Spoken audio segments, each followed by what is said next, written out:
Warahmatullahi wabarakatuh. Selamat pagi Bapak Ibu semua. Semoga Bapak Ibu semua hari ini dalam keadaan sehat. Bertemu kembali dengan saya Muhammad Faiz Atala yang hari ini akan memandu jalannya kegiatan program pendampingan pengembangan kapasitas SDM usaha mikro pada tanggal 3 Juli tahun 2024.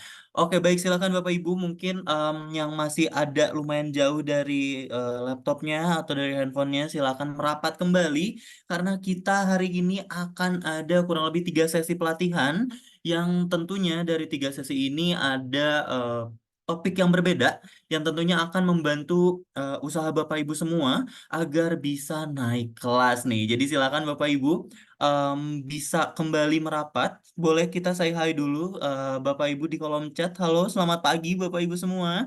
Gimana nih? Gimana hari ini? Apakah semuanya lancar? Semoga semua hari ini keadaannya sehat ya. Semoga dalam keadaan baik semuanya.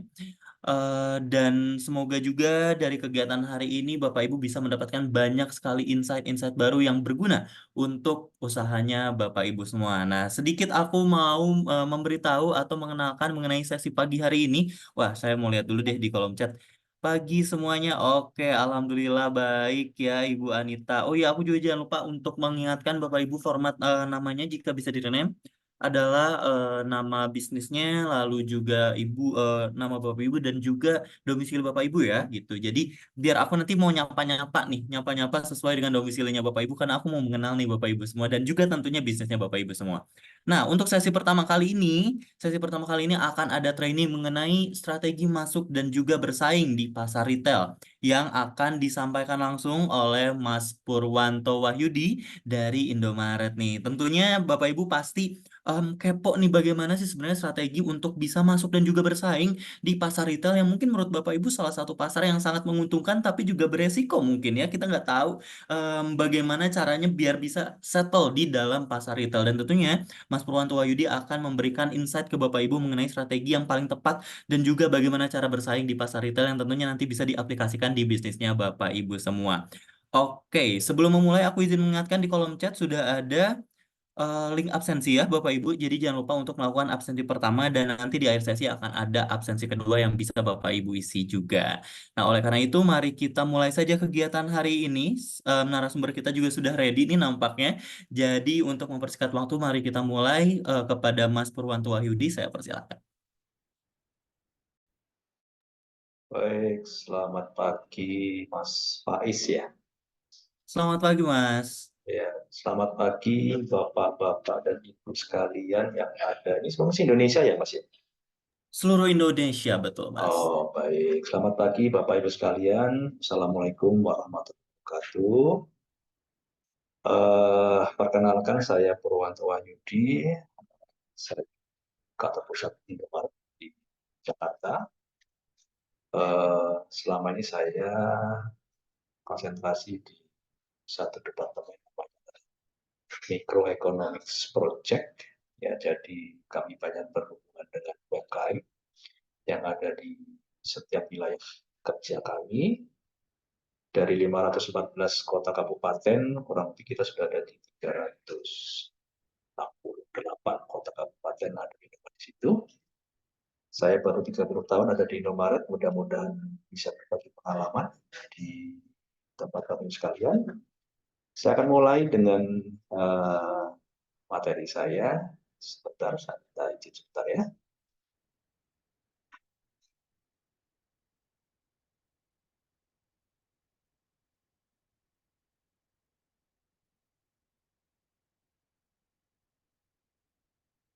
Ya, Mas Faiz, apakah sudah terlihat?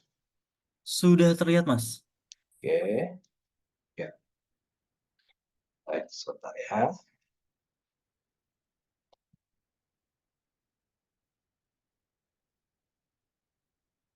Ya, Bapak Ibu sekalian, puji tidak bersyukur kita kepada Allah SWT. Kita sudah bisa berkenan hadir langsung. Semoga ini akan menjadi berkat kita semuanya. Salawat dan salam kita tunjukkan kepada kita, para sahabat kita semua. Baik, kita mulai. Jadi ada beberapa materi yang kan intinya adalah ini mengenai penjelasan teknis menjadi pemasok di pasar modern. Mungkin pasar modern menjadi salah satu ya, alternatif dari tempat untuk menjual produk-produk sekalian. Yang perlu kami garis bawahi ada beberapa hal bagaimana kita bisa melakukan pemilihan seleksi produk barang dagang. Syarat produk dagangannya seperti apa, syarat sebagai pemasok seperti apa, lalu bagaimana kurang lebih secara umum proses penerimaan produk baru di pasar modern. Kita mulai dari yang pertama. Bapak Ibu sekalian, pasar modern ada beberapa format. Yang format pertama adalah biasa kita sebut hypermart. Itu adalah yang paling besar. Lalu ada juga yang supermart, ya supermarket itu kelas ini. Ada yang minimarket. Minimarket yang ada kelasnya yang memang minimarket yang ada di sekitar kita. Ya, untuk mempersiapkan produk biasanya, terutama ada di format yang minimarket, itu kebanyakan adalah produknya dari produk-produk dan food. Pengalaman saya keliling Indonesia, mayoritas itu adalah produk-produk snack Nusantara, camilan, produk khas di sekitar daerah tersebut. Ya. Ada juga yang non-food, tapi relatif sedikit kalau untuk format minimarket. Mungkin kalau untuk format supermarket atau hypermart itu bisa lebih gede. Tapi kalau minimarket relatif sedikit. Relatif yang banyak adalah produk yang foodnya.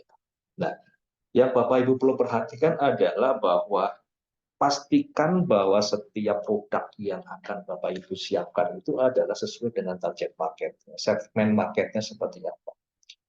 Kalau kita bicara di minimarket, tentunya kita nggak bisa mempersiapkan produk itu dengan kemasan yang besar. Karena apa? Minimarket, retail, end user. Mereka adalah pemakai langsung.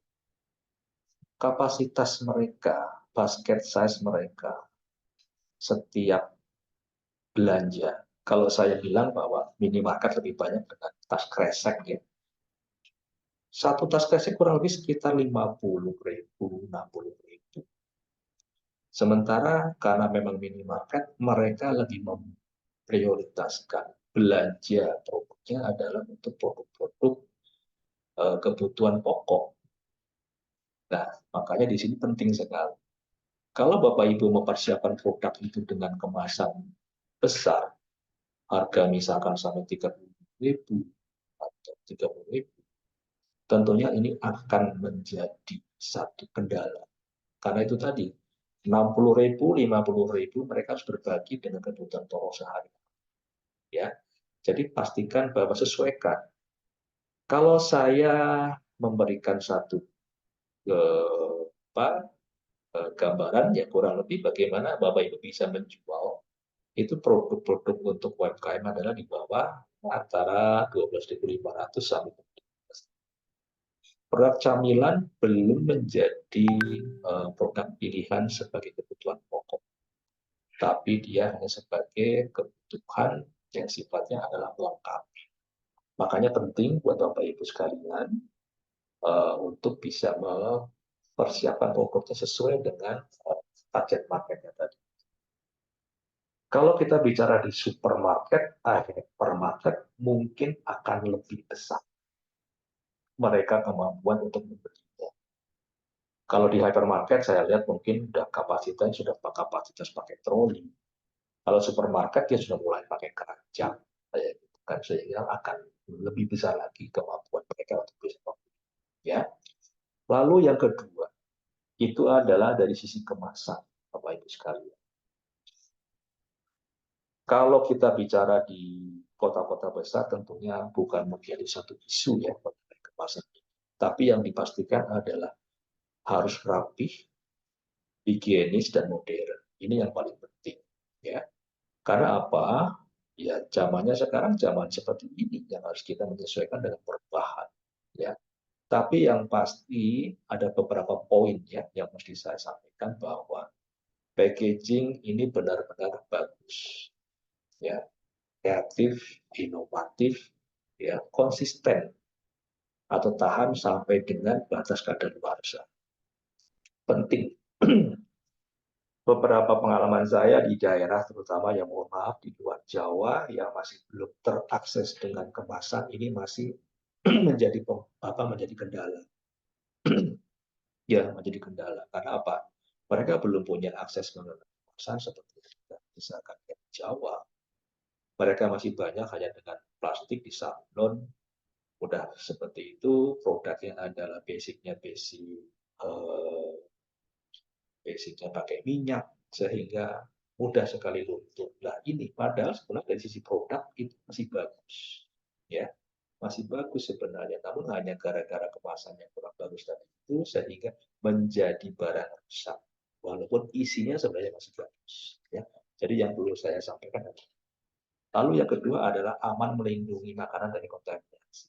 Tentu ya fungsi dari packaging salah satunya ini, ya.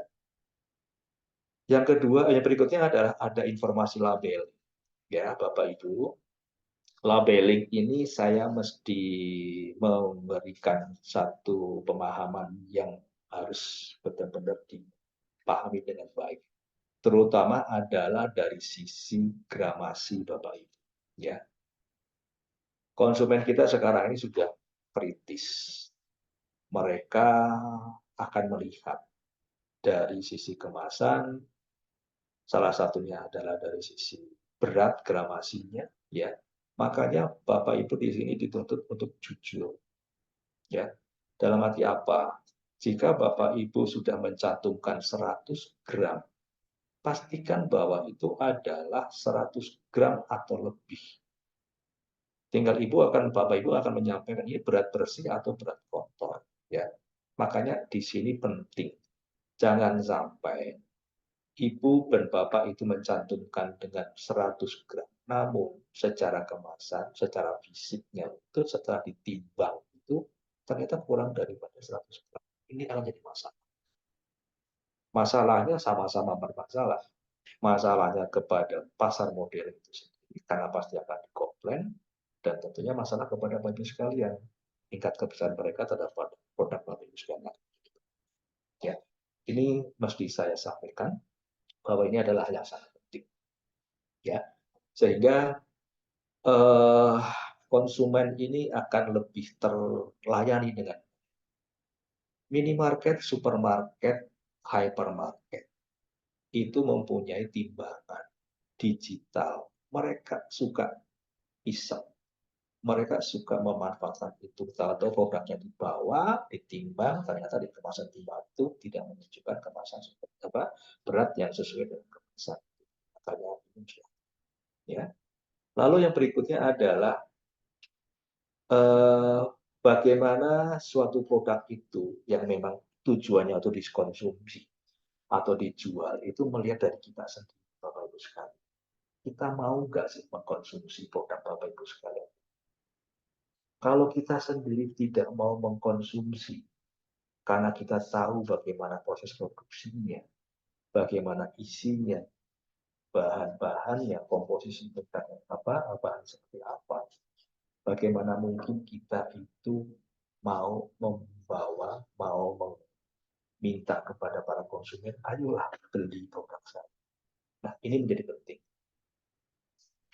Kalau saya lebih banyak menyoroti dari sisi produk dulu, Bapak Ibu sekalian. Ya, jadi ini penting. Karena apa? Berawal dari produk itu baru kita bisa bicara dengan lebih banyak lagi. Makanya bagaimana produk itu bertahan lama, misalkan dengan basic produknya, bahan bakunya misalnya adalah minyak, bagaimana dia tidak turun minyaknya, tidak turun sehingga tidak ada endapan, yang efeknya itu menjadi tengik. Nah ini tentunya harus betul-betul disikapi dengan sangat bijaksana. Ya, beberapa pengalaman, eh, kami memahami, ya, saya memahami bahwa setiap UMKM yang mohon maaf dalam kategorinya adalah kategori mikro atau yang super mikro atau bahkan yang ultra mikro kayak gitu, mereka mau segera untuk menjual produk tersebut begitu mereka produksi. Sementara masih sebatas pemahaman bisa membuat saja. Dalam satu produk butuh yang namanya teknologi olah pangan. Bagaimana produk ini bisa mempunyai umur lebih lama lagi, bagaimana memprosesnya, bagaimana memberikan tambahan bahan makanan sehingga ini semuanya menjadi bahan produk yang tetap sehat. Ini yang perlu disiapkan dari awal.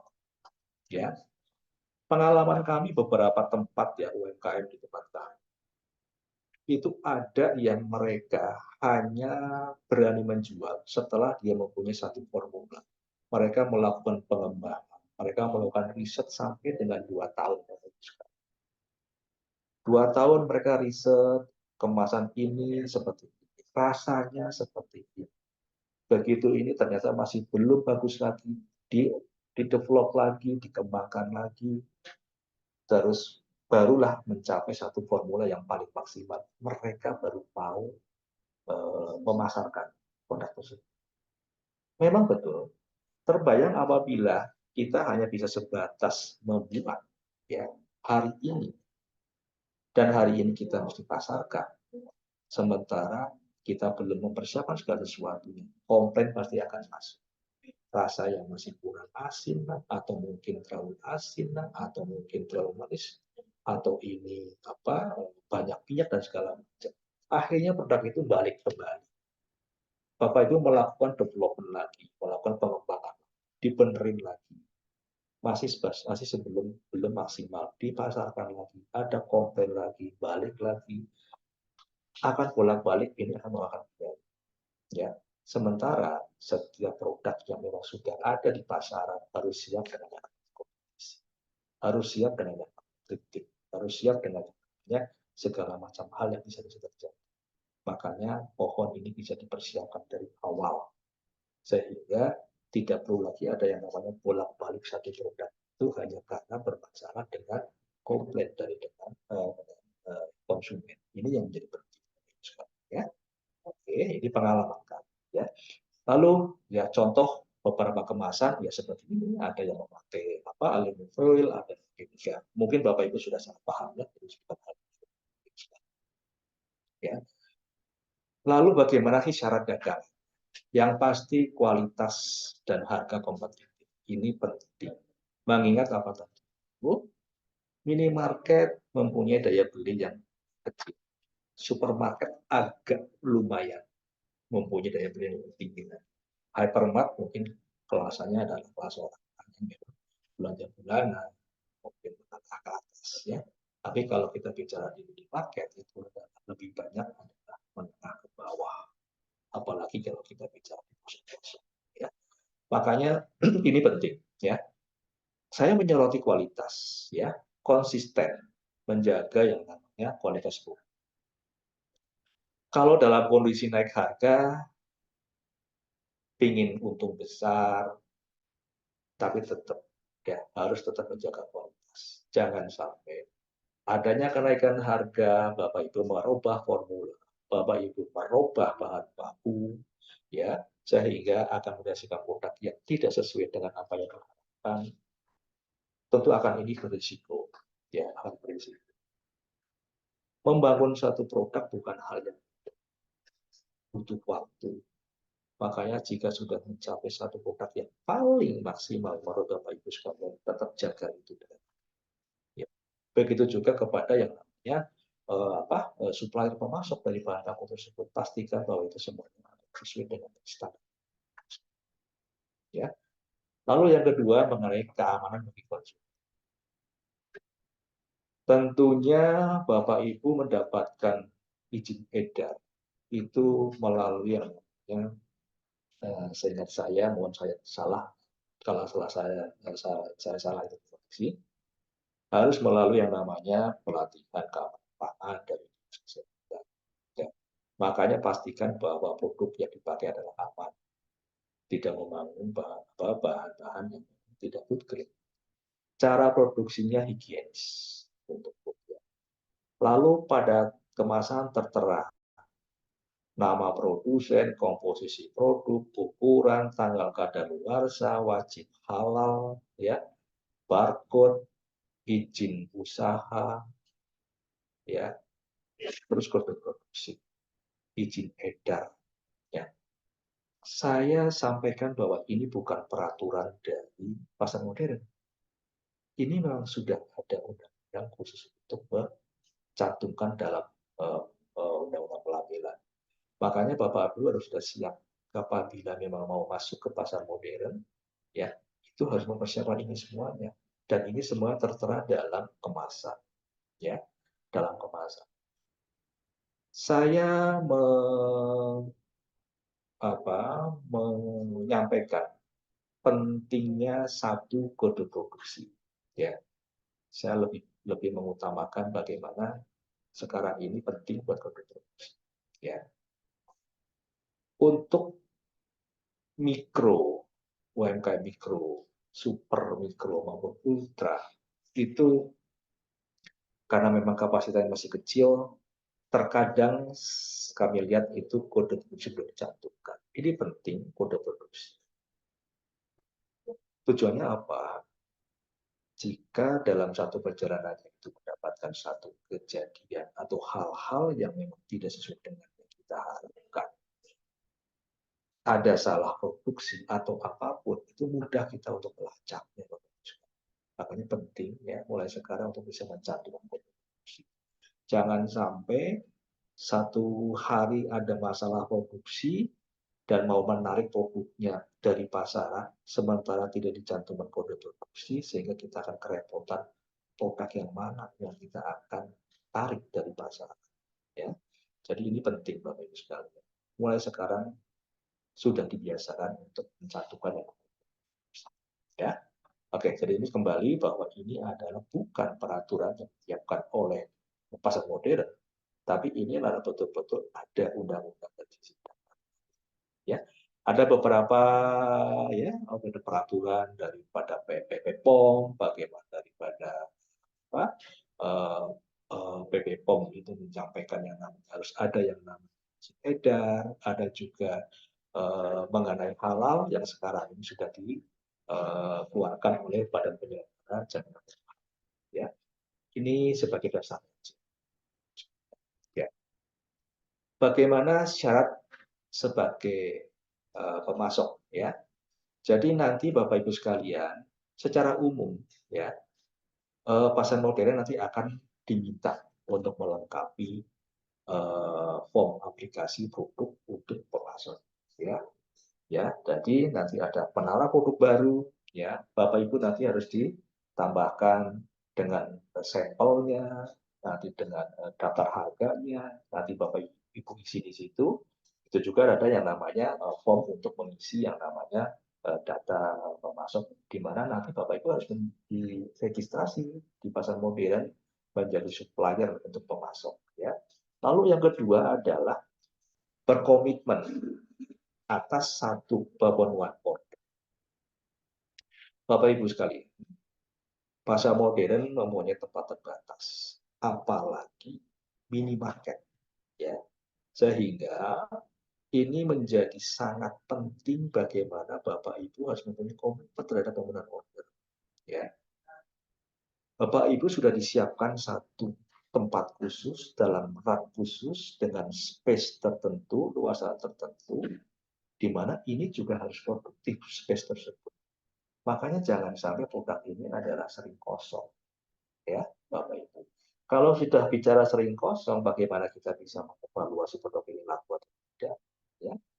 Kalau sering kosong tentunya menjadi kerugian bersama, pasar modern juga rugi, itu juga rugi. Ya, satu itu.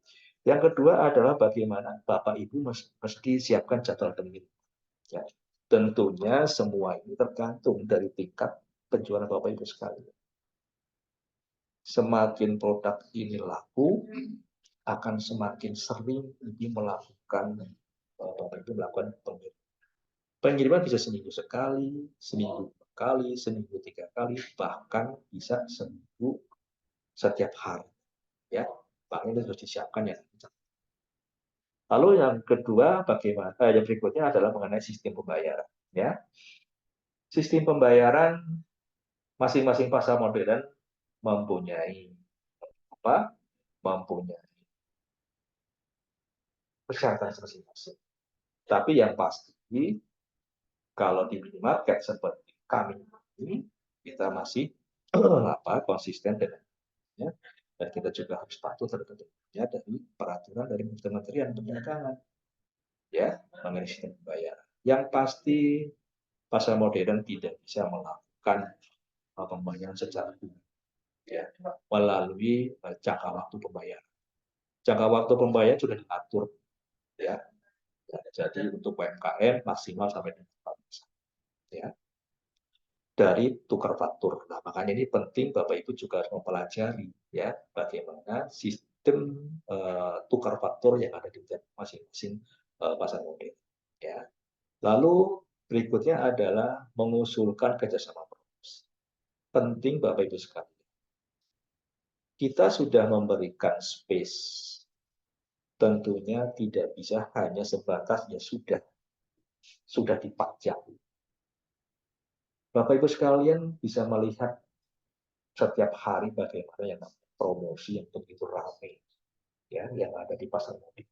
Nah, ini juga bisa Bapak Ibu usulkan kepada kita, mau pembelian satu gratis satu, diskon 30%, diskon 50%, atau apapun, ya, satu itu.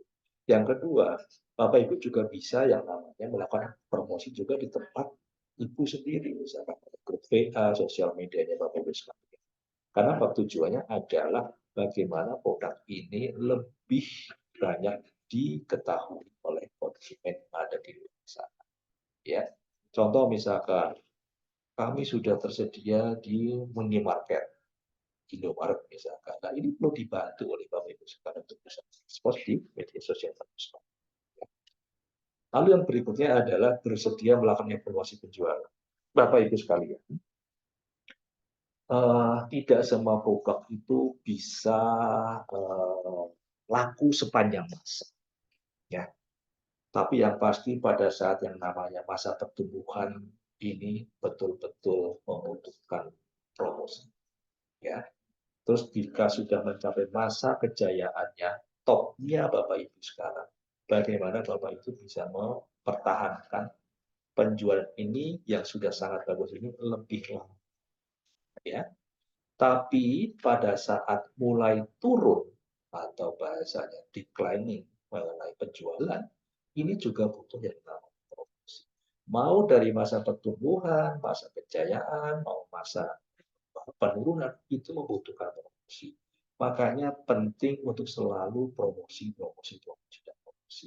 Ya, ya tentunya kalau sudah turun produknya dipromosi, laku, tidak dipromosi turun lagi, nanti dipromosi laku, laku lagi, ternyata turun setelah tidak promosi, tentunya Ibu dan Bapak harus sudah siap dilakukan evaluasi penjualan.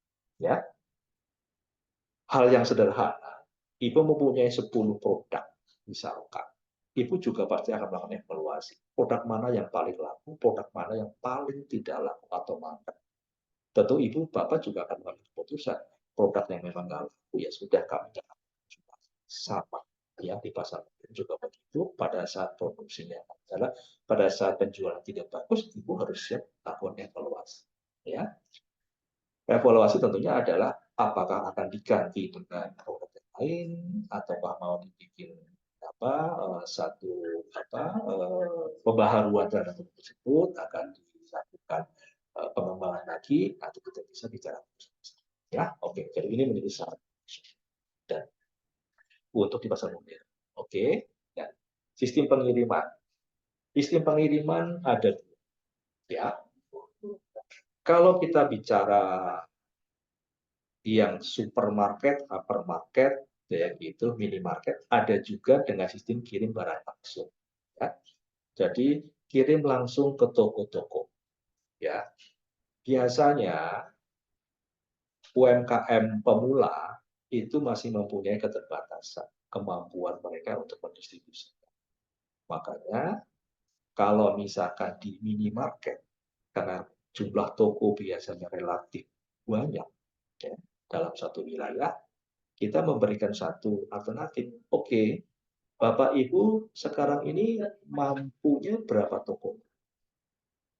20 toko dulu Pak. Boleh tidak? Boleh. Ya. Nanti kita proses lagi bagaimana kita evaluasi lagi, begitu bagus, boleh nggak Pak kita nambah lagi menjadi 50 toko. Nah, dalam satu titik tertentu, 100 toko, ya, nanti kami akan bantu melalui yang namanya distribusi center kita. Ya. Jadi ini adalah proses naik kelas. Pertama adalah masuk ke beberapa toko dulu, nambah toko, begitu mencapai 100 toko, kita akan bantu melalui DC. Di mana kalau itu bicara masalah DC, Bapak Ibu tinggal kirim ke satu gudang, nanti kita yang akan distribusikan ke masing-masing toko. Tapi kalau kita bicara di hypermart, di supermarket, ya Bapak Ibu ya langsung kirim ke toko ya dari masing-masing. Begitu juga minimarket untuk jumlah toko yang belum. Ya. Tapi ini kami tentu mesti dibantu. Ada yang namanya biaya distribusi. Terbayang apabila ibu harus mengirim begitu banyak ya toko sendirian, misalkan mengirim 500 toko, ya tentu akan ada biaya. Dan ini kita juga membantu ibu melalui produk distribusi, melalui distribusi sekitar kita, ya kita akan bantu untuk kirim ke toko. Tentunya kita juga ada biaya untuk distribusi. Makanya penting, ya. Nah, makanya yang harus Bapak Ibu siapkan untuk bisa masuk ke pasar modern, pastikan proses order komputerisasi. Wajib membeli komputer, printer, sambungan internet. Zamannya sudah zaman seperti itu. Oh tidak. Ya, Bapak Ibu sekalian. Mas Faris, saya dikasih waktu sampai jam berapa? Mas Faris? Aman sih Mas sampai jam 10 kurang lebih, tapi jam 10 juga udah masuk ke sesi tanya jawab Mas. Oke. Ya. Oke. Jadi, Bapak Ibu sekalian, ini prosesnya. Ya, ini prosesnya. Supplier memberikan penawaran, disertai surat penawaran dan sampel produk. Karena kita tentu akan cicipin, apalagi produk-produk makanan. Ya, jadi mohon keikhlasan dari Bapak Ibu sekalian untuk bisa memberikan sampel produk ya kepada kami untuk kita cicipi. Lalu diisi formnya, ya ini secara umum ya diisi formnya, begitu juga data supply. Nah, baru nanti di kami melakukan analisa produk dan kurasi produk baru. Ya,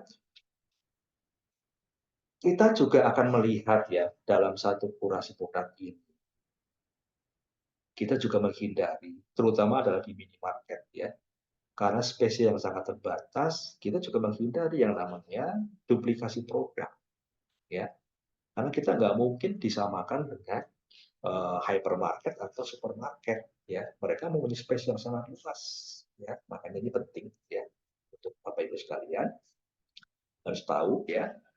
Nanti setelah itu kita baru finalisasi. Ya, finalisasi. Oh, dari sekian banyak penawaran produk ini akan diterima. Ya. Nah, khusus untuk kami, ya, untuk Indomaret, ya, biasanya itu kami itu melakukan kurasi secara kolektif, Bapak Ibu sekalian. Kolektifnya apa? Kami selalu berkoordinasi, bekerjasama dengan dinas kota kabupaten. Ya, mau itu dinas perdagangan perindustrian atau koperasi dari UKM atau gabungan dari dua dinas tersebut, itu akan lebih mempermudah bagi kami. Nanti kita bisa datang ke dinas kota kabupaten untuk kita lakukan kurasi, nanti kita lakukan analisa, nanti kita finalisasi produknya mana-mana yang akan masuk. Ya. Tapi kalau untuk hypermarket, supermarket, mereka juga mempunyai peraturan. Anda bisa aja langsung ke tempat mereka masing-masing. Tapi kalau kami, ini lebih banyak kita berkoordinasi dengan dinas kota dan kota atau kabupaten. Ya, jadi Bapak Ibu sekalian. Jadi mohon dengan sangat pastikan karena ini adalah UMKM yang tersebar dari sekian banyak daerah, Ibu, Bapak itu sudah menjadi binaan daripada dinas-dinas terkait yang ada di kota kabupaten, sehingga itu memudahkan kami untuk memberikan melakukan kurasi terhadap tersebut ya. Oke, ya. Lalu ini menurut saya bisa saja salah atau kurang tepat, tapi Bapak Ibu silahkan bisa dipahami ini. Jadi bagaimana sih strategi pengembangan UMKM untuk bisa masuk ke pasar? Ya, mungkin tidak hanya pasar, mungkin juga semuanya. Saya selalu memulai sesuatu dengan produk. Ya, jadi pilih produk yang tepat. Ya, karena apa? Produk yang tepat ini adalah akan menentukan. Sekarang kalau kita bicara, semua sudah membuat yang namanya keripik pisang atau keripik singkong. Nah, kalau sudah bicara keromong keripik singkong semuanya rasanya sama, produknya sudah tepat, sudah. Tapi masih kurang pas. Karena apa? Akan jadi kompetisi yang luar biasa. Ya. Jadi Bapak Ibu harus mulai yang namanya berpikir, oke, saya punya bahan baku yang melimpah ada di sini. Kok misalkan saya bikin sesuatu yang berbeda-beda. Waktu. Lalu yang kedua adalah tentukan harga yang sesuai. Sesuainya apa? Sesuai daripada eh, kemampuan konsumen. Kalau kita bicara minimarket, tentunya akan sedikit kemampuan konsumen. Bicara supermarket, mungkin akan lebih besar kemampuan. Kalau kita bicara yang hyper, mungkin mereka tak terhingga kemampuan. Tapi ingat bahwa Bapak Ibu sekalian, setiap produk yang ada di pasar modern itu tidak akan sendirian, pasti akan berkompetisi. Terbayang misalkan Bapak Ibu memproduksi keripik singkong, ya, lebih mahal dari keripik singkong pabrikan dengan gramasi yang sama. Ini sudah terjadi kompetisi, Bapak Ibu. Ya, dari sisi harga sudah jelas. Bapak Ibu merasa produk saya adalah paling bagus sehingga saya pantas untuk membuat harga sekian. Dan ternyata kenyataannya terjadi display Ibu lebih mahal, Bapak lebih mahal daripada yang pabrikan. Konsumen akan melihat itu, Bapak Ibu. Makanya pastikan betul-betul tentukan harga yang sesuai. Ya. Lalu yang kedua adalah, yang berikutnya adalah lokasi yang strategis. Bapak Ibu sekalian, saya sampaikan, pasar modern bukan menjadi satu-satunya tempat untuk menjual. Tapi pasar modern itu menjadi salah satu alternatif tempat untuk menjual. Ya. Pasar modern juga tidak pernah memberikan garansi apapun bahwa setiap produk yang dijual di pasar modern pasti akan laku. Ya, walaupun itu juga produk pabrikan. Banyak sekali produk-produk pabrikan yang memang nggak laku juga. Ya, makanya pasar modern hanya menjadi salah satu alternatif lokasi yang strategis. Ya. Lalu berikutnya adalah sistem promosi. Silahkan Bapak Ibu sekalian disiapkan sistem promosi. Mau yang sifatnya langsung atau yang tidak langsung, melalui program promosi melalui toko atau Bapak Ibu melalui media sosial Bapak Ibu, silakan ya, semuanya itu bisa dilakukan. Tapi yang pasti bahwa setiap produk yang memang sudah ada di pasar modern tidak bisa didiamkan.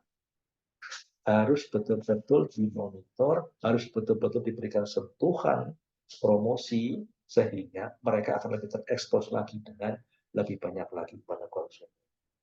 Ingat bahwa Bapak Ibu tidak sendiri. Ya, Bapak Ibu sudah berkompetisi apabila produk itu sudah masuk di pasar modern. Ya, hal itu. Yang berikutnya adalah sumber daya manusia.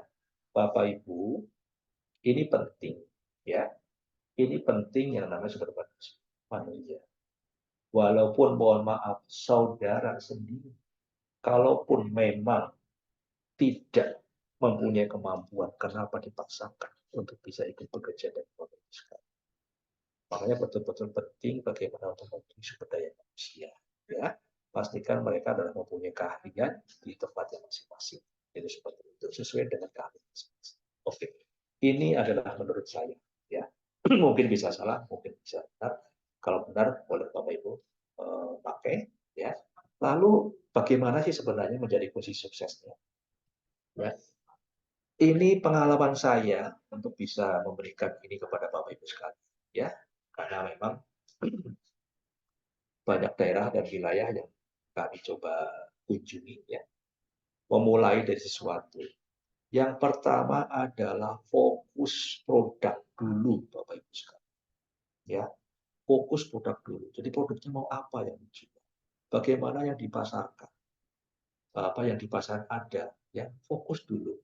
Jangan sampai sudah bikin produk satu karena merasa penjualannya kurang bagus, ganti produk yang lain. Padahal masih belum mempunyai tahap yang lebih luas lagi untuk bisa mempersiapkan produk ini. Rasanya masih belum dibenerin dan segala macam. Jadi makanya fokus dulu produk apa yang mau difokuskan. Ya. Lalu yang kedua perlu riset dan pengembangan. Apa yang tadi saya bilang, kita mempunyai satu cerita bahwa UMKM yang belum mau menjual produk sebelum mempunyai satu formula yang paling bagus. Riset dikembangkan, riset dan dikembangkan terus seperti itu. Makanya butuh sampai 2 tahun. Mereka itu baru siap untuk bisa dilakukan penjualan ke masyarakat. Makanya penting. Riset dan pengembangan bisa lihat dari tempat kompetitor, bisa lihat dari pasar modern, pasar tradisional, ya apa sih ya yang mereka sudah mereka buat, kita bisa melakukan yang namanya. Mungkin bisa jadi dengan cara ATM, misalnya. Amati, tiru, modifikasi. Sah-sah saja. Ya. Karena itulah yang namanya kompetisi di pasar. Amati, tiru, modifikasi. Ya. Lalu siapkan juga yang namanya standarisasi formula. Ya, kalau sudah mempunyai formula yang paling bersih. Penting untuk menyiapkan standarisasi formula. Karena apa? Mohon maaf Bapak Ibu sekalian, tidak selamanya kita sehat. Tidak selamanya kita punya waktu untuk memproduksi. Ada kalanya kita lagi pas kurang sehat. Ada kalanya kita mempunyai kepentingan keluar atau apapun itu. Terus hanya gara-gara itu produksi itu terganggu. Makanya penting Bapak Ibu sekalian, bagaimana untuk mempersiapkan yang namanya standarisasi formula. Sampaikan kepada karyawan, pokoknya setiap membuat 25 kilo tepung, misalkan, kamu taruh ini 2 bungkus. Masih banyak yang mempunyai pemahaman, terutama adalah di UMKM mikro, super maupun mitra. Pokoknya kalau bukan saya yang memproduksi pasti tidak enak. Sebenarnya kekhawatiran paling pertama adalah ibu dan bapak itu takut dicontoh. Itu saja sih menurut saya. Ya. Jadi kenapa mesti disiapkan standarisasi formula? Isinya dalam bungkusan tersebut hanya bapak ibu yang tahu. Apakah karyawan tahu? Enggak. Campurannya isinya apa saja, ini sekian gram, ini sekian gram, ini sekian gram, hanya bapak ibu. Ya, sehingga kalau sudah seperti itu ya sudah, tinggal dibuatkan SOP, ya, sistem operasional prosedurnya bagaimana, ya, untuk bisa menjalankan produksi. Udah, sekarung 25 kilo diberi 2 bungkus, atau 3 kilo kacang diberikan ini 1 bungkus, atau apapun itu. Ya, karena ini penting. Sehingga kalau ada keperluan atau apapun, Ibu akan lebih leluasa punya waktu. Ya, itu ya, lakukan riset dan pengembangan, riset dan pengembangan terus, jangan berhenti ya, banyak sekali. Tapi jangan salah juga ya, setelah mempunyai formula yang paling maksimal, apakah memang mau melakukan pengembangan ulang misalkan bagi flavor yang lain, silakan saja riset lagi, kembangkan ya. Lalu yang berikutnya adalah mengenai kepatuhan standar pangan. Bagaimana mulai memproduksi bahan bakunya, ya tempat produksi yang higienis dan segala macam ini penting untuk bisa dipahami oleh sekalian, ya. Sehingga kita sudah siap. Mohon maaf mungkin akan berbeda ya apabila di pasar tradisional. Tapi menurut saya semua harus satu kepatuhan, mau dijual di tempat pasar tradisional, mau di pasar modern, ini standar ya mengenai kepatuhan terhadap standar pangan. Ya. Begitu juga mengenai izin edar. Buat pasar modern mutlak Bapak Ibu untuk mempunyai izin edar. Ya. Makanya ini penting. Ya. Lalu berikutnya adalah mampu melihat pasar. Apa sih yang sekarang lagi yang lagi ngetren di sana di pasaran? Ya, apa sih yang lagi booming di pasar? Oh, ada event apa sih di pasar? Kayak gitu. Ini harus mampu Bapak Ibu itu melihat pasar ini. Oh, ini lagi musim haji nih misalkan. Wow, banyak sekali nih kunjungan dan segala macam. Mungkin bisa dipersiapkan untuk produksi. Atau ada musim pas lagi musimnya Lebaran atau pada saat puasa atau apapun itu, ya itu penting untuk bisa mampu melihat pasar. Nah, setelah fokus riset pengembangan, patuh terhadap standar pangan, mampu melihat pasar, sudah menjadi produk, Bapak Ibu kemas, ya dalam kemasan yang menarik. Ya. Kemasan yang menarik ini penting karena apa? Hanya sepersekian detik mungkin, ya itu mata kita yang bicara pada saat melihat satu produk. Kemasan dulu yang akan pilih. Makanya penting, ya belum kita bicara ngomong rasa, tapi kemasan dulu begitu sudah menarik, mereka sudah akan terpengaruh untuk mau. Beberapa negara yang saya tahu, misalkan Jepang, itu luar biasa. Dia membuat satu kemasan yang begitu menarik. Ya. Padahal begitu saya coba rasa ya produknya, ternyata mochi lebih enak ya yang dari Sukabumi misalkan. Atau apapun itu, tapi makanya penting ya bagaimana kita bisa mendesain kemasan itu sangat menarik. Siapkan desain ini dengan berbagai macam model atau apapun, mau menyasar ke pasar mana, pasarnya anak muda, pasar ibu atau apapun, siapkan itu ya. Tapi terkadang kayak gitu kita mempunyai risiko. Oh Pak, ini memang menarik harus dengan aluminium foil, ya.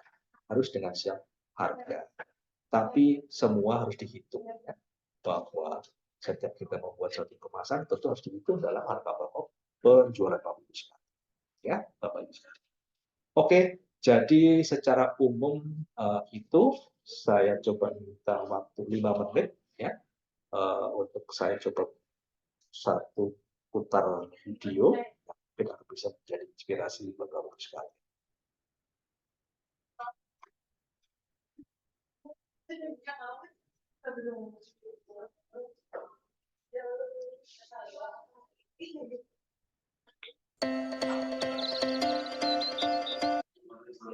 Mas Faiz, apakah suaranya muncul? Aman sih Mas, cuman videonya belum. Oh,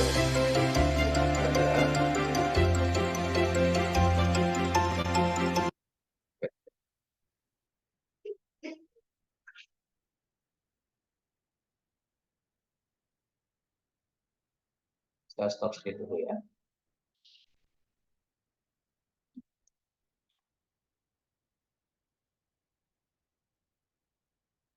So, share-nya sudah.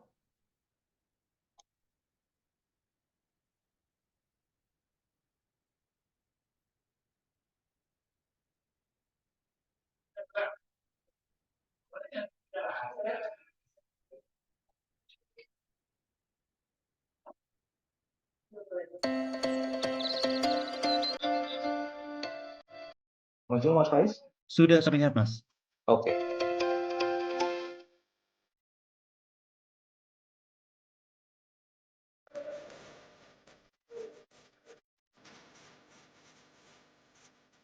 dan mengucapkan terima kasih kepada Indomaret. UMKM lagi Indomaret bah pasti coket.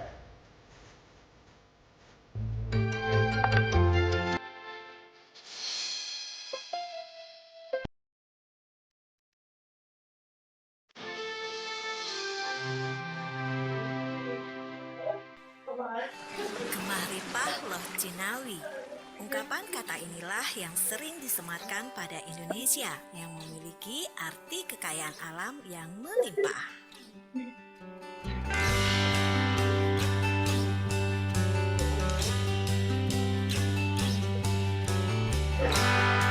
Indonesia memiliki keindahan yang sangat luar biasa yang seakan-akan tak pernah habis dari ujung barat hingga timur. Di balik keindahan inilah yang wajib kita jaga dan kita lestarikan dengan eksistensi suku dan budaya sebagai bumbunya.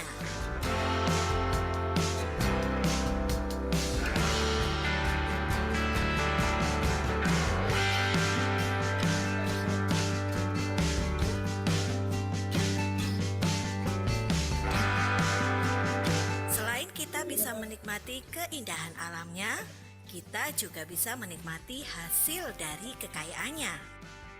Ya, rengginang. Camilan yang satu ini bahan dasarnya juga didapat dari salah satu hasil kekayaan alam yang kita miliki. Nah, sekarang saya berada di Desa Petung. Yuk ke rumah salah satu pengusaha kecil menengah yang membuat jajanan khas Indonesia, rengginang.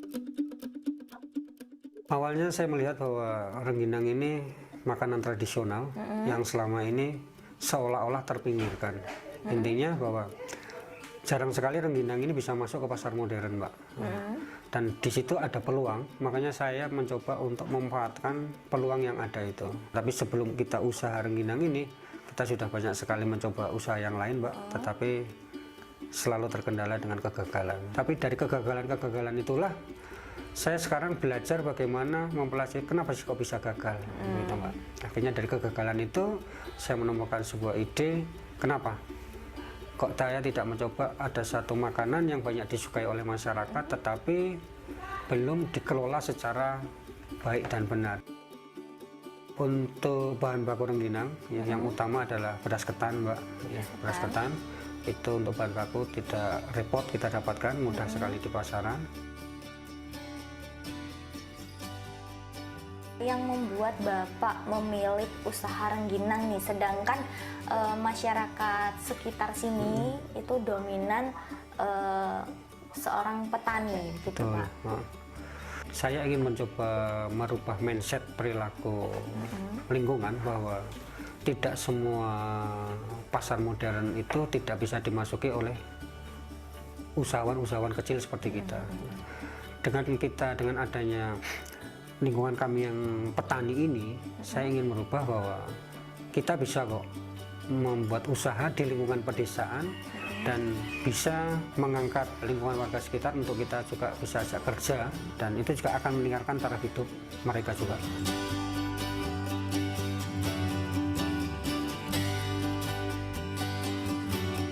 UMKM itu adalah usaha kecil menengah. Kebanyakan para pelaku usaha itu tidak diimbangi dengan mental yang bagus.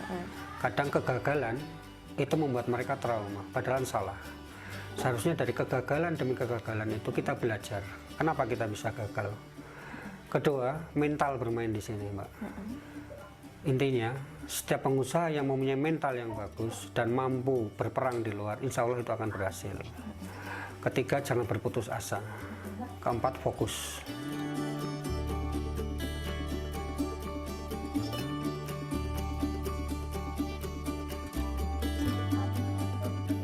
Teman-teman, kami ucapkan terima kasih kepada Indomaret.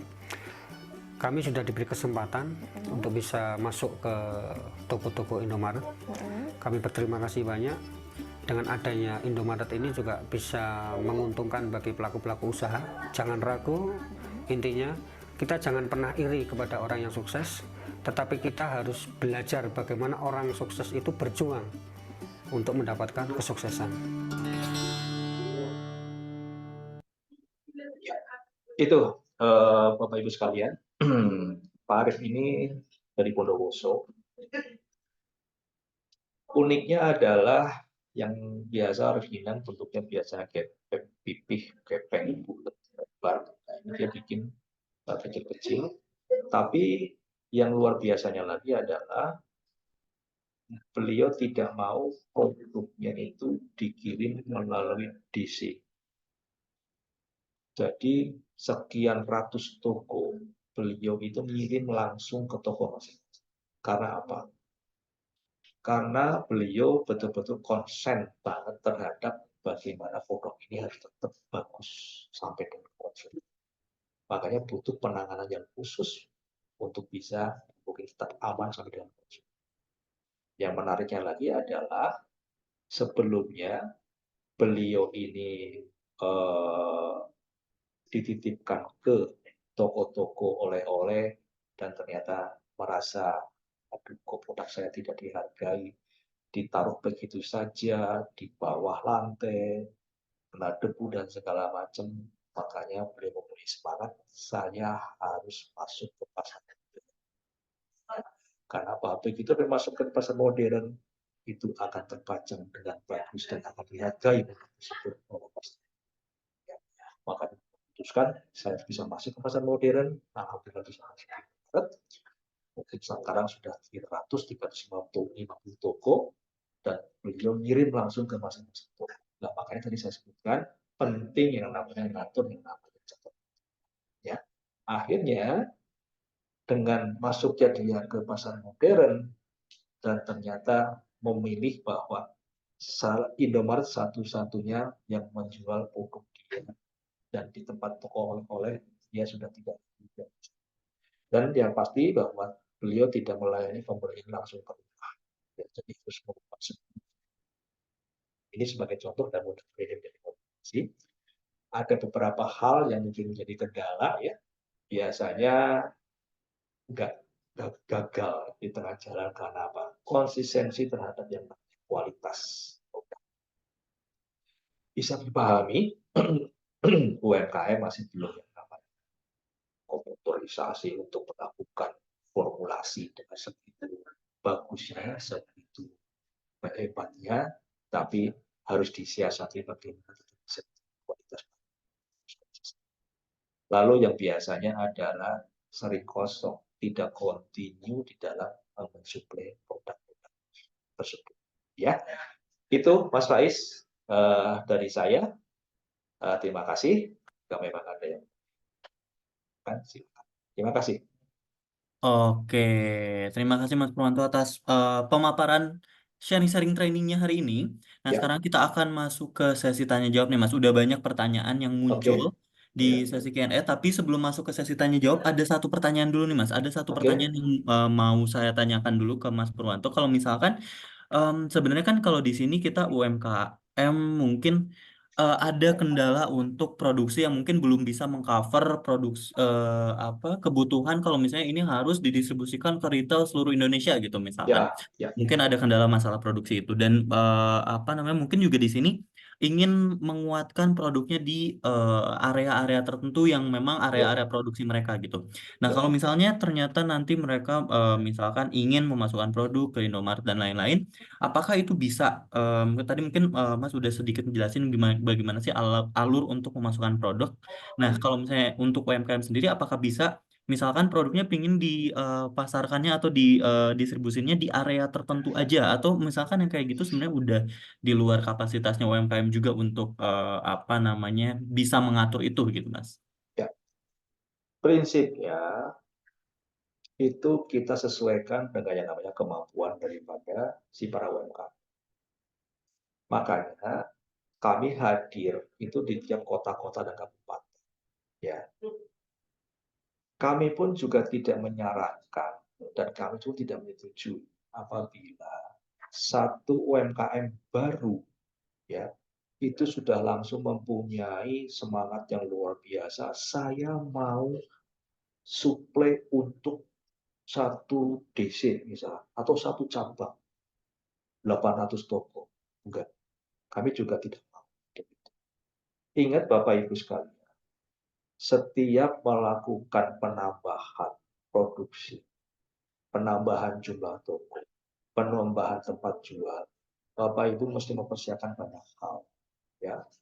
Bahan baku, modal usaha, untuk distribusi, karyawan, semuanya, dan itu adalah butuh biaya, ya.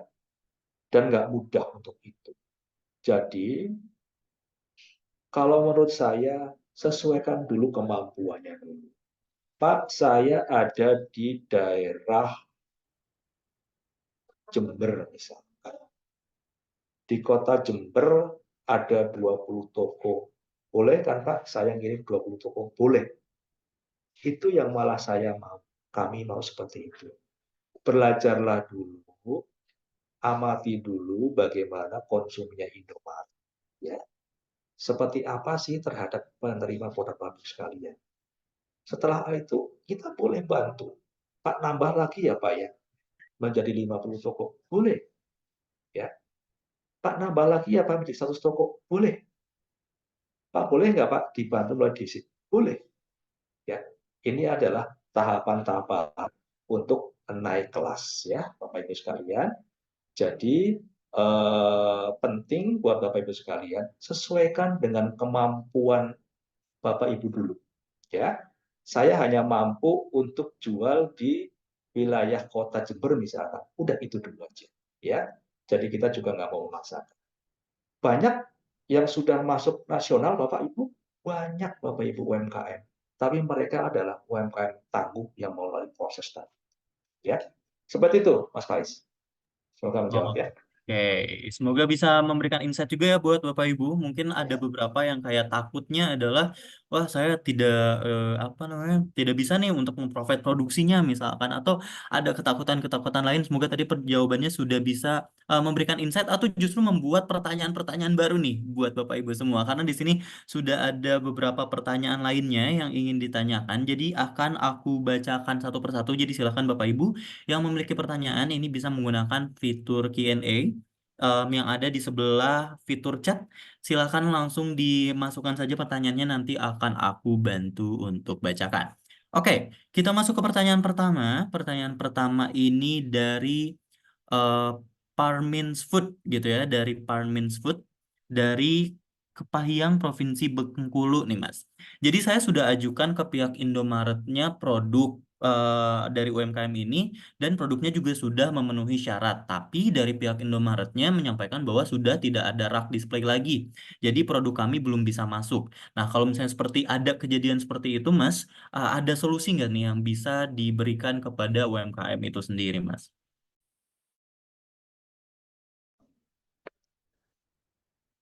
Bapak Ibu, dengan Bapak siapa tadi, Mas Faiz? Ini dari Parmins Food Pada dari Kingswood. Bengkulu. Ya. Oke, Bengkulu ya. Yang saya tahu, Bengkulu banyak sekali produk yang masuk ke Indomaret, dan cukup banyak waktu itu karena memang diminta oleh dinas terkait ya. Bapak Ibu perlu pahami bahwa kami adalah minimarket. Ya, kami adalah minimarket dengan space yang sangat terbatas. Tentunya kami lebih selektif. Sekarang ini mungkin sudah berapa puluh yang ada di wilayah Bengkulu ya, gitulah. Nah, tentunya kami harus melalui evaluasi dulu. Oh, dari masing-masing produk ini mana sih yang masih produktif, mana yang kurang. Tentunya kita harus evaluasi lagi. Nah, kalau memang sudah tidak sudah nggak bagus, tentunya kita akan take out dari situ. Barulah kita bisa masuk lagi, ya. Tapi seperti itu, ya. Memang kami ini minimarket, tidak seperti supermarket atau hypermarket yang punya space yang sangat luas, sehingga akan leluasa, ya, untuk menerima produk lebih banyak lagi, ya.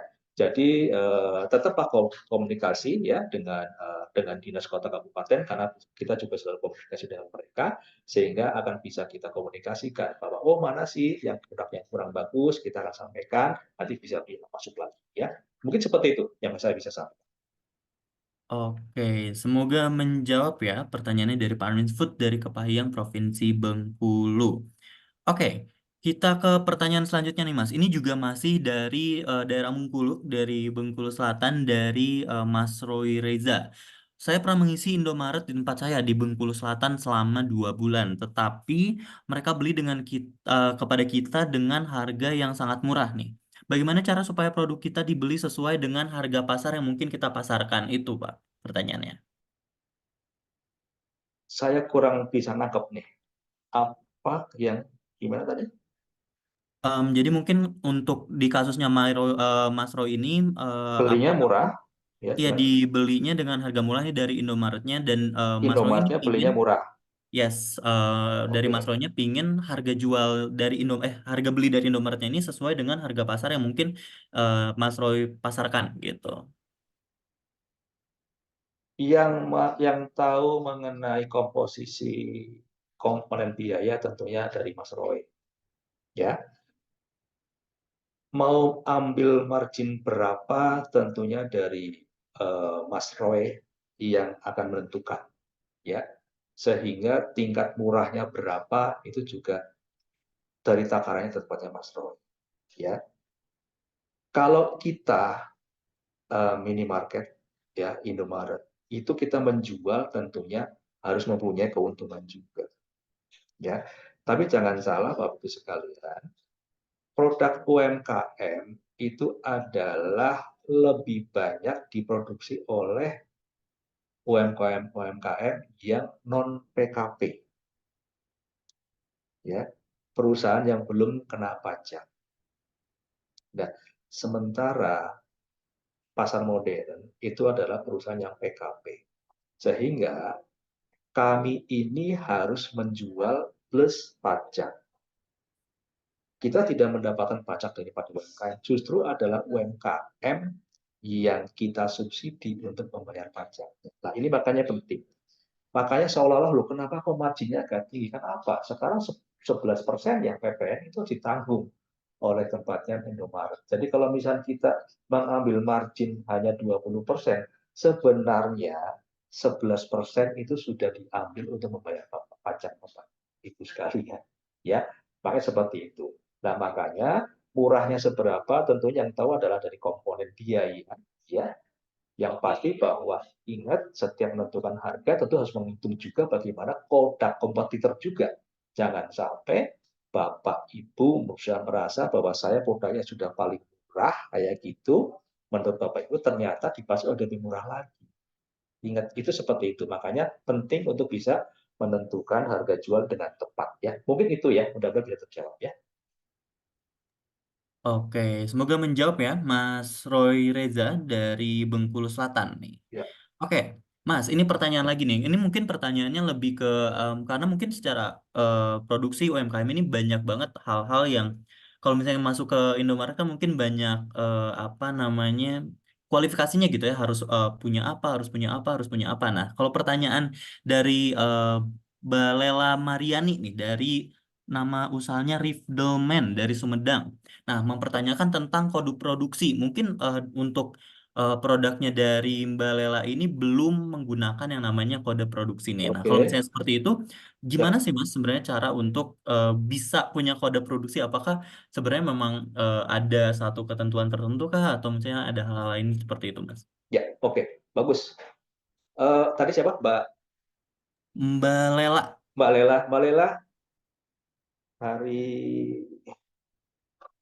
Kamis besok kami ada pelatihan UMKM di Sumedang ya. Apakah Mbak Lela join nggak? Ya, mudah-mudahan bisa join ya.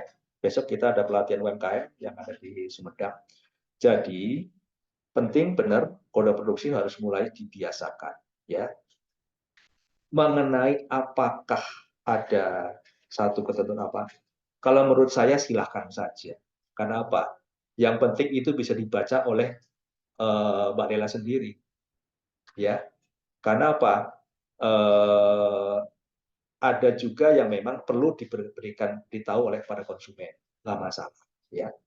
Tinggal bagaimana mau pakai nomor apa numerik ya, mau pakai angka atau mau pakai huruf silakan saja. Tapi kalau memang misalkan mau diberitahu pada konsumen ya boleh saja, tinggal disebutin aja dalam satu kemasan ini, oh ini adalah kode produksi 01 07 24. Oh ini berarti tanggal 1 Juli 2020.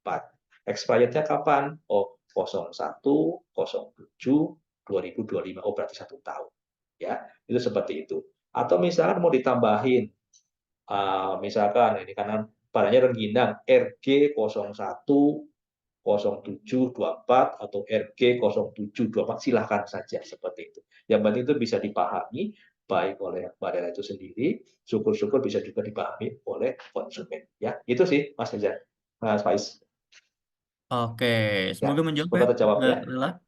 Dan tadi udah di spill dikit sama Mas Purwanto kalau besok ada pelatihan UMKM ya di Sumedang ya Mas. Ya, Gitu, betul. siapa tahu Ya, nanti Mbak Lela bisa ikut gitu ya, biar bisa lebih mendalami nih, apalagi ketika mau masuk ke ya, retail itu ya, sendiri. ya, oke. Oke, kita ke pertanyaan selanjutnya nih Mas. Ini pertanyaannya dari Mbak Rosita dari Kabupaten Pasuruan nih Mas. Nah, Pasuruan, pertanyaan itu oke. adalah bagaimana sebenarnya kita bisa tahu barang UMKM mana yang laku dan gimana cara kita tahunya gitu Pak. Mungkin sebelum kita masuk kan kita ingin riset juga gitu ya. Kita ingin riset sebenarnya Ya, ya, produk-produk UMKM apa yang mungkin ya, laku di ya, Indomaret di daerahnya gitu ya. Jadi bagaimana ya, nih ya, caranya untuk bisa mengetahuinya biar UMKM tuh nggak salah langkah untuk memasukkan produk. ya, ya, ya. Bapak Ibu, hal yang mudah itu silakan Bapak Ibu masuk ke dalam satu toko. Tidak hanya produk UMKM Bapak Ibu ya, produk pabrikan itu juga sama sebenarnya.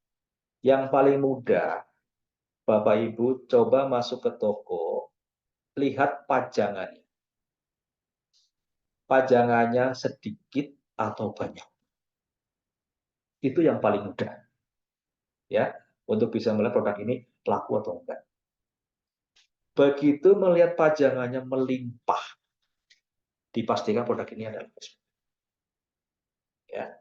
Bapak Ibu bisa lihat misalkan contoh itu Indomie, instan noodle. Ya, instan noodle ada yang goreng, ada yang kuah. Coba Bapak Ibu lihatin ya gitu. Dari satu tempat tertentu, gorengnya pajaknya lebih banyak dibanding sama kuah. Atau mungkin ada produk biskuit atau apapun. Itu yang paling paling mudah seperti itu, ya. Atau kalau mau yang namanya riset pasar, pantau saja dalam satu toko kayak gitu. Berapa lama orang itu akan ambil produk tersebut? Ya, butuh waktu memang dari pagi sampai dengan sore. Tapi itulah yang namanya riset pasar, ya. Sehingga akan ketahuan nih, oh ternyata produk ini laku. Contoh tadi video yang saya sampaikan, pajangan rengginangnya begitu luas sampai 2 rak gitu, sampai 2 shelving tadi. Itu adalah menandakan produk itu adalah very very fast moving. Ya, itu. Jadi yang paling mudah seperti itu ya. Tinggal sekarang ini adalah oke, benar nggak rengginang ini laku? Oke, karena memang pajangannya bagus. Benar nggak bahwa memang di daerah tersebut memang rengginang adalah yang disukai? Memang betul seperti itu ya. Jadi kurang lebih begitu ya. Terima kasih. Mudah-mudahan bisa menjawab ya. Oke, semoga bisa menjawab ya Mbak Rosita. Jadi memang harus apa ya? Bisa kita harus ngabisin waktu di satu store mungkin ya Mas Ya, buat iya betul. Karena ini adalah riset pasar sih, ya. Karena itu adalah riset pasar, ya gitu. Mau tidak mau menunggu sesuatu kan untuk menentukan, oh ini laku, ini nggak laku. Atau memang mau mau mau meniru kayak gitu, ya sudah sama saja. Misalkan mau bikinnya misalkan kayak model-model keripik-keripikan, ada nggak di situ? Oh ternyata ada nih kayak gitu langsung itu. Oke, ambil aja kayak gitu loh. Lihat pajangannya, oh ternyata ini tidak cuma 1 tir nih, ternyata 2 tir. Oh ini berarti pasti laku nih kayak gitu. Nah sudah, ambil sampelnya, coba amati, tiru, modifikasi. Itu seperti itu, bisa seperti itu. Banyak cara sebenarnya ya untuk belajar. Tapi yang paling mudah kasat mata adalah satu tadi, lihatin aja pajangan di toko itu banyak atau enggak. Kalau banyak itu menandakan produk itu pasti ada sangat laku ya. Tapi kalau misalkan cuma 1 tir, oh ini berarti memang kurang laku kayak gitu. Atau ya sudah liatin aja kayak gitu loh. Bapak Ibu ke toko oleh-oleh aja tuh. Yang sudah pasti adalah itu adalah produk-produk yang sama dengan Bapak Ibu sekalian ya. Bahwa oh ini loh UMKM. Masuk aja ke toko oleh-oleh kayak gitu. Toko-toko oleh-oleh yang paling ramai aja kayak gitu. Lihatin aja. Oh, pajangan sukun sekian banyak, pajangan singkong sekian banyak kayak gitu. Dilihatin keranjangnya, oh keranjangnya ternyata ngambilnya itu juga. Lah, itu sudah ketahuan. Oh, dari situ. Terus, tapi menurut saya jangan terus bikin produk yang sama, ya gitu. Coba dimodifikasi kayak gitu. Karena apa? Begitu bikin produk yang sama, ya terjadi kompetisi di area yang sama akan lebih ketat lagi. Ya, tapi paling mudah seperti itu. Oke, mudah-mudahan begitu. Saya Oke. menjawab ya. Mencari diferensiasinya gitu ya Mas Iya, dari betul, produk-produk yang betul, sejenis. betul, betul, betul. Oke, Ya, semoga menjawab ya Mbak Rosita. Nah ini kalau misalnya tadi pertanyaannya adalah bagaimana cara mencari tahu barang UMKM yang mana yang laku gitu ya Mas. Nah kalau pertanyaan dari Mbak Sri Anissa ini mungkin lebih ke pertanyaan bagaimana kita tahu toko Indomaret mana yang paling banyak pembeliannya Mas di antara apa satu daerah mungkin ya. Kita bisa nggak sih mendapatkan data atau mencari tahu itu gitu. kalau kalau data kita nggak bisa share, ya. Tapi sebagai konsumen atau siapapun bisa lihat aja sekian banyak toko, parkirnya banyak apa enggak, yang di dalam toko banyak apa enggak, itu sudah akan melihat, oh yang belanja banyak, kayak gitu, oh toko ini ramai. Mungkin lihatin aja pada saat beberapa saat, misalnya pagi kayak apa, siang kayak apa, sore kayak apa, malam kayak apa. Kumpulin data sendiri aja langsung ke lapangan. Ya, itu pasti akan ketahuan seperti itu. Ya, lihatin oh parkirannya banyak. Oh, begitu parkirannya banyak, loh ternyata orangnya nggak ada di dalam. Oh, ini berarti orang mau numpang parkir. Ya, seperti itu. Ya, jangan dijadikan oh toko ini ramai. Tidak, tapi pastikan parkirnya banyak, orangnya juga ada di dalam juga banyak, seperti itulah. Makanya, oh ini toko adalah toko orang. Itu yang paling gampang seperti itu. Ya, mau lihat toko manapun ya, mau toko supermarket manapun, toko lokal atau apapun ya, gitu aja yang paling gampang. Langsung riset aja ke tokonya langsung ya. Begitu kurang lebih. Ya, terima kasih. Sebenarnya mungkin stepnya sama gitu ya sama melihat Sama, tadi sama. produk gitu. Tapi kalau Sama. sekarang dilihatnya Ini dari dari luar gitu ya. konsumen, dari luar, dari konsumen ya, tinggal Gitu. masuk aja gitu ya. Begitu masuk ke tokonya rame, kita masuk ke toko kayak gitu, oh lihatin orang belanja apa, oh ternyata produk UMKM ini, oh sudah tokonya rame, ternyata yang diambil produk UMKM yang itu, oh berarti produk UMKM ini adalah yang bagus, yang diminati oleh konsumen, ya sudah, ini akan menjadi apa satu data khusus, oh iya kayak gitu. Memang harus lakukan, makanya tadi saya bilang riset dan pengembangan. Riset ini macam-macam, mau dari sisi produk, mau dari konsumen, mau packaging, mau harga, semuanya harus diriset ya menjadi satu kesatuan utuh. Setelah ini bikinlah kemasan kayak gitu ya. Oke, semoga Oke, menjawab ya Ibu ya, Sri Anissa Indah Lestari nih. ya, Nah, oke, ini pertanyaan selanjutnya ini lumayan kompleks nih Mas. Mungkin kalau ini oke. dari POV em, UMKM Dari yang sudah masuk ke apa namanya ke Indomaretnya gitu ya. Ini dari oke, pertanyaannya Mbak Anita dari Dapur Oma dari Kebumen, Jawa Tengah. oke, Nah, pertanyaan dapur rumah. pertama ini apakah Indomaret ini sebenarnya punya program pelatihan kepada para vendor yang udah memasok produknya nih untuk Oke, misalkan program pelatihan untuk kayak meningkatkan kualitas oke, produk oke, agar bisa lebih lama untuk bertahan berjualan oke, di Indomaret. oke, Dan oke, pertanyaan selanjutnya adalah dalam 1 bulan ini berapa kali sih Indomaret ini melakukan evaluasi untuk produk-produk yang dipasok ke Indomaret gitu agar apa namanya ada kerjasama berkelanjutan dengan para pemasoknya gitu. oke. Terima kasih. Kebumen, saya punya cerita dengan Bapak Bupati waktu di Kebumen ya. Tapi luar biasa. Eh, Kami sedang siapkan dengan Ibu siapa tadi ya, mohon maaf ya. Kami lagi sedang siapkan ya. Jadi kita akan memberikan pelatihan tambahan. Kalau sebelumnya adalah pelatihan buat para UMKM untuk bagaimana memulai satu produksi, pelatihan bagaimana teknologi pangan untuk dipersiapkan masuk ke Indomaret. Nah, setelah itu nanti akan lagi kita lagi siapkan pelatihan-pelatihan untuk tambahan yang sudah menjadi vendornya Indomaret ya. Ya gitu. Mungkin nanti kita bisa by Zoom ya dengan nanti materi-materi khusus yang kira-kira akan bisa menunjang ya untuk tingkat keberlangsungan yang lebih lama lagi. Makanya tadi itu bagaimana bisa mempertahankan satu produk masa kejayaannya lebih lama lagi. Ya, mungkin Mas Faiz belum lahir ya, waktu itu sudah ada Lifebuoy mungkin gitu kan, atau susu bendera waktu itu. Tapi sampai sekarang masih ada. Atau Kongguan merah misalkan. Itu juga mungkin Mas Faiz juga belum lahir, kalau itu sudah ada sampai sekarang masih ada. Itu yang namanya masa kejayaan yang lebih lama lagi. Ya, itu ya. Lalu itu yang kedua adalah evaluasi. Sebenarnya kami mempunyai standar evaluasi untuk produk. Itu adalah setiap produk baru ya kita tuh melihatnya 3 bulan, ya 3 bulan pertama itu seperti apa. Nah, 3 bulan pertama seperti apa, kita mesti lihat bagaimana progresnya. Ada sedikit catatan khusus buat UMKM. UMKM tidak bisa disamakan dengan produk pabrikan, ya Mas Faiz ya. Kalau produk pabrikan, ya sudah namanya pabrikan, kita betul-betul luar biasa bisnis, full benar-benar bisnis. Ya kalau nggak proper, nggak bagus, ya sudah. Kayak gitu. Ya kita evaluasi. Tapi kita mesti yang namanya ada pendampingan lagi, ya produk UMKM. Kita nggak cukup hanya 3 bulan, kayak gitu kan. Kita lihat dulu seperti yang saya perkatakan. Makanya tolonglah bantu Ibu ya. Satu, berikanlah bagaimana selalu ketersediaan barang, jangan sampai barang itu kosong. Ya, karena apa? Ibu mau menyiapkan promosi sehebat apapun, kalau barangnya kosong, ya percuma.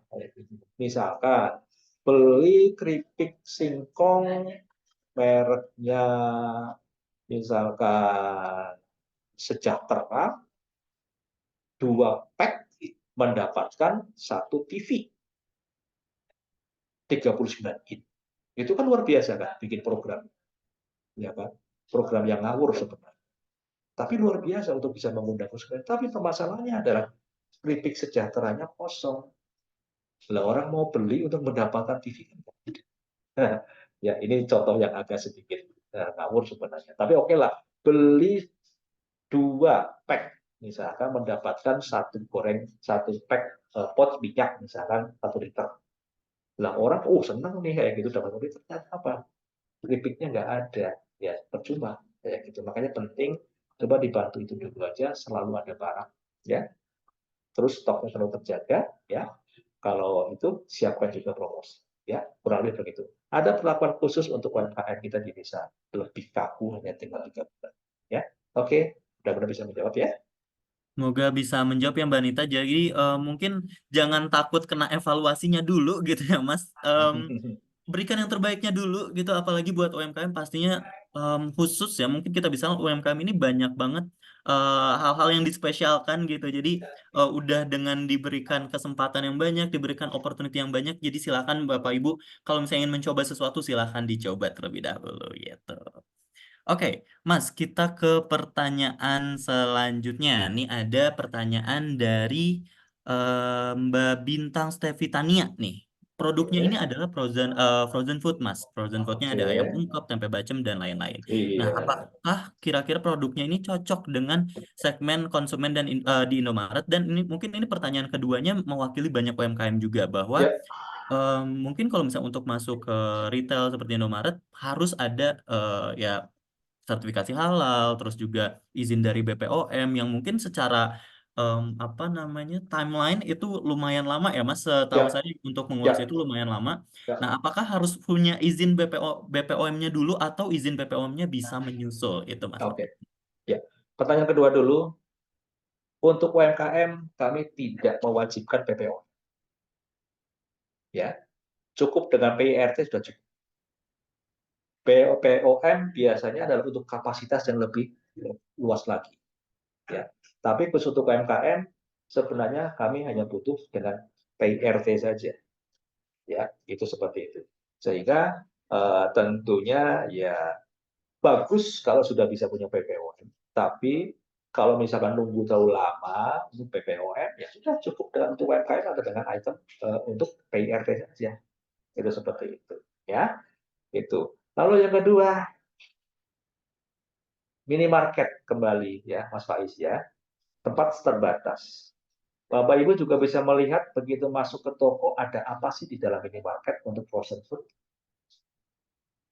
Ya, seperti itu. Kami hanya menyiapkan paling chicken nugget, paling kentang, sama es krim. Ya, nah sehingga kalau untuk frozen, ya karena masih terbatas tempat tadi itu kita masih sebatas di situ dulu. Aneka bentuk frozen, makanan frozen, ya gitu. Yang menurut saya biar lebih terekspos lagi adalah Bapak Ibu masuklah ke format supermarket atau hypermarket. Satu, tempat luas, sarananya juga lengkap. Mereka punya yang namanya freezer island atau wall freezer atau apapun, sehingga mereka akan mendukung itu. Tapi kalau di minimarket kurang, ya kita tidak menyiapkan itu. Lalu yang kedua ya gitu, ya tadi itu basket size-nya minimarket kecil. Frozen food yang saya tahu cukup lumayan dari sisi price, ya cukup lumayan tinggi, sehingga akan menggerus yang namanya kemampuan membeli daripada konsumen. 50.000, 60.000 mereka satu tas kresek. Begitu beli frozen food kayak gitu 40.000, mungkin nggak kebagian minyaknya, nggak kebagian beras. Ya, jadi seperti itu. Saya sarankan untuk frozen ini adalah masuknya adalah melalui supermarket atau hypermarket, ya seperti itu. Ya, karena apa? Kalau yang saya tahu frozen food itu tidak bisa pakai PIRT ya, seperti itu. Ya, oke, terima kasih. Mungkin bisa menjawab. Oke, semoga bisa menjawab ya Mbak Bintang Stevi Tania. Nah, Mas, Ya, berbicara tentang ini tuh adalah minimarket dan juga hypermarket dan supermarket gitu ya, Mas. ya, Setahu saya kalau misalnya Indomaret ini dia punya juga beberapa diferensiasi. Ada Indomaret, ada Indomaret Point, Indomaret ya, Fresh, ya kalau nggak salah. fresh, ya, oke. Nah, kalau di daerah saya mungkin ya, kalau misalnya setahu saya dengan teman-teman saya. Hmm, Biasanya mereka memilih Indomaret Fresh kalau misalnya mau belanja bulanan tapi males ke mall. Karena di oke, satu sisi lebih lengkap dibandingin sama ya, Indomaret biasa atau Indomaret Point. ya, Kalau misalnya ya, mau ya, agak nongkrong dikit biasanya ke Indomaret Point gitu, poin, ya, buat ketemuan-ketemuan. Nah, ya, Mas, ya, buat UMKM sendiri bisa nggak sih sebenarnya mereka, karena misalnya mereka merasa bahwa oh ini segmen produk saya ini adalah produk yang mungkin lebih ke rumah tangga gitu, kayak misalnya tadi frozen food saya mau coba masukinnya tapi cuman ke Indomaret yang fresh aja karena menurut saya lebih cocok dengan segmen saya misalkan, dan ternyata di Indomaret Fresh juga misalkan memenuhi gitu ya untuk ada apa namanya freezer yang mungkin cocok untuk frozen ya, foodnya misalkan ya, kayak gitu, itu bisa ya, nggak sih Mas, atau sebenarnya kayak memungkinkan, gitu juga tidak bisa gitu? ya, memungkinkan, ya, untuk ke sana. Itu tadi karena apa? Frozen food misalkan butuh sarana yang kita nggak bisa memaksakan kalau misalkan jual di toko poin. Toko poin paling ada es krim, ya. Kalau Indomaret reguler mungkin cuma ada es krim sama chicken nugget. Fresh betul ada sedikit size-nya lebih besar lagi, lebih lengkap lagi. Tapi kita lihat dulu, kita mempunyai sarana apa nggak yang memang dipakai untuk bersama-sama. Ingat ya bersama-sama. Es krim kita udah nggak bisa. Tahu-tahu di dalam es krim ada frozen yang lain, pasti akan dikomplain. Begitu juga masuk ke chicken nugget merek A. Gitu, nggak mungkin kita masukkan produk itu ke freezer-nya itu. Makanya ada nggak sarana yang bisa dipakai untuk bersama-sama. Ya, seperti itu, Mas. Oke. Oke, berarti ini buat Bapak Ibu juga nanti bisa dilihat ya Indomaret di sekitar Bapak Ibu bukan ada Indomaret biasa aja, ada Indomaret Point, ada Indomaret Ya, Fresh. Bisa Indomaret menjadi Fresh tapi salah satu. terbatas, masih belum banyak ya. Iya, Karena masih itu belum banyak. hanya di daerah tertentu aja. Ya, tentunya kita harus mempertimbangkan lebih jeli lagi bagaimana ke populasi konsumen dan segala macam. Ya, oke. Oke, bisa jadi pertimbangan ya Bapak Ibu untuk Ya, melihat-lihat nih Indomaretnya ada apa aja yang kira-kira pas sama iya, segmen Bapak Ibu. iya, iya, iya. Nggak masalah kok Bapak Ibu hanya masuk ke Indomaret saja untuk melihat-lihat. Tapi biasanya kalau udah masuk, biasanya pengen belanja.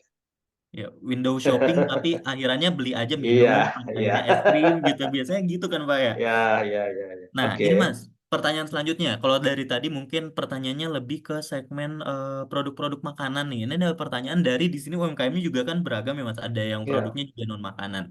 Nah, ya. kira-kira bisa nggak sih produk non food ini masuk ke Indomaret seperti misalkan tempat pensil gitu? Tidak menyarankan. Ya, kita tidak menyarankan untuk produk seperti itu karena itu tadi Bapak Ibu silakan masuk aja ke toko ya. Berapa sih stationery yang ada di situ? Ya, itu seperti itu. Tapi kalau Bapak Ibu melihat pajangannya snack itu luas banget. Ya, gitu. Ya, sehingga tadi itu ya, duplikasi produk kita harus pertimbangkan. Karena apa? Orang mau beli alat tulis kayaknya bukan di Indomaret, tapi di toko buku. Ya. Tapi kalau orang mau belanja minyak, kalau belanja produk stek UMKM, oh bisa masuk ke Indomaret. Ya, itu seperti itu. Oke, bisa menjadi bahan pertimbangan ya. Ini dari Ibu Dwi Sugiharti.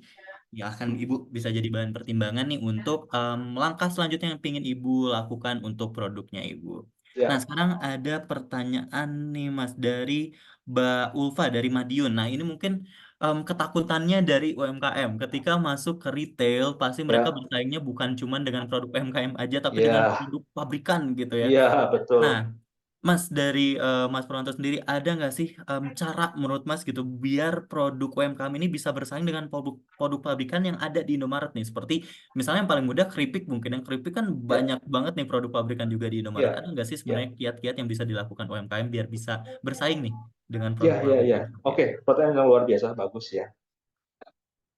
Kesiapan untuk masuk ke pasar modern memang betul-betul harus dipersiapkan. Karena apa? Begitu produk dipajang, akan berkompetisi dengan barang-barang pabrikan. Kita mempunyai keterbatasan untuk produk UMKM. Makanya tadi salah satu, oke, kalau kita masuk dengan produk yang sama, bisa nggak kita bisa memberikan satu varian rasa yang berbeda sehingga tidak head to head. Satu. Yang kedua, ibu betul-betul harus bisa menganalisa mengenai harga jual yang sesuai. Itu tadi makanya tadi saya bilang, ya, tentukan harga jual yang sesuai. Sesuai ini banyak banget kalau kita jabarkan. Sesuai nggak dengan kompetisi dengan kompetitor, mau produk pabrikan atau apapun. Sesuai nggak dengan kantongnya si konsumen, ya. Makanya, Bapak Ibu mungkin sudah terlalu nyaman dengan kemasan 100 gram. Ya, nyaman banget. Bikin keripik singkong 100 gram. Harganya 20.000. Ya. Kalau konsumen kritis akan begini. 100 gram 20.000. Kalau saya beli sekilo, jadi berapa Mas Faiz harganya? Berarti sekitar 200 200.000. ya, 200. Ya, 100 gram 20.000. Kalau saya beli sekilo, berarti 200.000. Pertanyaannya, mau nggak orang beli keripik singkong sekilo 200.000? Ya, itu seperti itu. Ini kan angka 100, angka yang sangat mudah untuk dikalikan. Benar nggak Pak Faiz? Gampang banget kan Betul, gampang banget. dikalikan. Tapi sekarang kalau saya nanya sama Pak Faiz, 87 gram harganya 12.000. Sekilonya berapa Pak Faiz? Waduh, ini butuh waktu nih buat gitu. Loading Iya. kan? Loading kan? Pemikiran konsumen. Itu kan?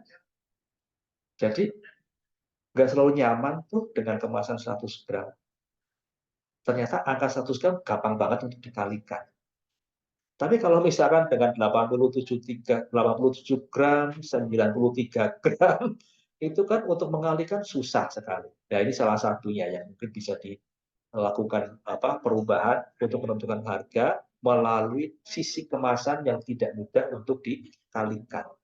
Kayak gitu. Banyak kok sekarang ini pabrikan-pabrikan yang sudah mencantumkan harga kemasan-kemasan yang tidak dengan kemasan-kemasan yang gramasinya buruk.